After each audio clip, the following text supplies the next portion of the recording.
Take the word butterfly. To use this word is not necessary to make the voice weigh less than an ounce or equip it with small dusty wings. It is not necessary to invent a sunny day or a field of daffodils. It is not necessary to be in love or to be in love with butterflies. The word butterfly is not a real butterfly. There is the word and there is the butterfly. If you confuse these two items, people have a right to laugh at you. But do not make so much of the word. Are you trying to suggest that you love butterflies more perfectly than anyone else, or really understand their nature? The word butterfly is merely data. It is not an opportunity for you to hover, soar, befriend flowers, symbolize beauty and frailty, or in any way impersonate a butterfly. Do not act out words. Never act out words. Never try to leave the floor when you talk about flying. Never close your eyes and jerk your head to one side when you talk about death. Do not fix your burning eyes on me when you speak of love. If you want to impress me when you speak about love, put your hand in your pocket or under your dress and play with yourself. If ambition and the hunger for applause have driven you to speak about love, you should learn how to do it without disgracing yourself or the material. What is the expression which the age demands?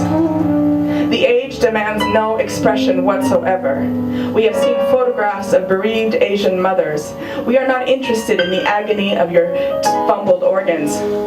There's nothing you can show on your face that can match the horror of this time. Do not even try. You will only hold yourself up to the scorn of those who have felt things deeply. We have seen newsreels of humans in the extremities of pain and dislocation. Everyone knows you are eating well and are even being paid to stand there. You are playing to people who have experienced a catastrophe. This should make you very quiet. Speak the words, convey the data, step aside. Everyone knows you are in pain.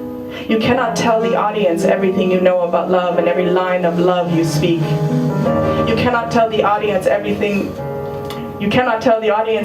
because you already know it. You have nothing to teach them. You are not more beautiful than they are. You are not wiser. Do not shout at them. Do not force a dry entry. That is bad sex. If you show the lines of your genitals, then deliver what you promise. And remember that people do not really want an acrobat in bed. What is our need? To be close to the natural man, to be close to the natural woman. Do not pretend that you are a beloved singer with a vast loyal audience which has followed the ups and downs of your life to this very moment. The bomb flamethrowers and all the shit have destroyed more than just the trees and villages. They have also destroyed the stage. Did you think that your profession would escape the general destruction? There is no more stage. There are no more footlights. You are among the people. Then be modest. Speak the words. Convey the data. Step aside. Be by yourself. Be in your own room. Do not put yourself on. This is an interior landscape. It is inside. It is private. Respect the privacy of the material. These pieces were written in silence. The courage of the play is to speak them. The discipline of the play is not to violate them. Let the audience feel your love of privacy even though there is no privacy. Be good whores. The poem is not a slogan. It cannot advertise you. It cannot promote your reputation for sensitivity. You are not a stud. You are not a killer lady. All this junk about the gangsters of love. You are students of discipline. Do not act out the words. The words die when you act them out. They wither, and we are left with nothing but your ambition. Speak the words with exact precision with which you would check out a laundry list. Do not become emotional about the lace blouse. Do not get a hard-on when you say panties. Do not get all shivery just because of the towel. The sheets should not provoke a dreamy expression about the eyes. There is no need to weep into the handkerchief. The socks are not there to remind you of strange and distant voyages. It is just your laundry. It is just your clothes. Don't peep through them. Just wear them. The poem is nothing but information. It is the constitution of the inner country. If you declaim it and blow it out with noble intentions, then you are no better than the politicians whom you despise.